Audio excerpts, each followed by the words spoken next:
খারাপ সময়টা হয়তো অতীত হয়ে যায়, কিন্তু মানুষের খারাপ ব্যবহারটা কখনো অতীত হয়ে যায় না।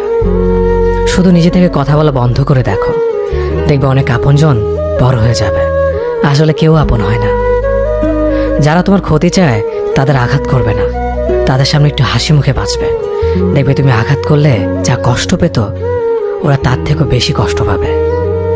যত মিশবে ততই মানুষ চিনবে, অভিনয় যে কত প্রকার হয় তা বুঝতে পারবে। সবাইকে তোমার সত্যতা জানানোর দরকার নেই, যে যা ভাবে তা নিয়ে সমালোচনা করতে দাও। বেঈমান মানুষগুলো কখনো অপরিচিত মানুষ হয় না, খুব কাছের মানুষগুলোই বেঈমান হয়। মানুষ চেনা শুরু করলে এমনিতেই বন্ধুর সংখ্যা কমে যাবে, এটাই বাস্তব। 3টি কথা মনে রাখবেন: যে তোমাকে সাহায্য করে তাকে কখনো ভুলে যেও না, যে তোমাকে ভালোবাসে তাকে কখনো ঘৃণা করো না, যে তোমাকে বিশ্বাস করে তাকে কখনো ঠকিও না। ধোঁকা একজনেই দেয়, কিন্তু বিশ্বাস সবার উপর থেকে উঠে যায়।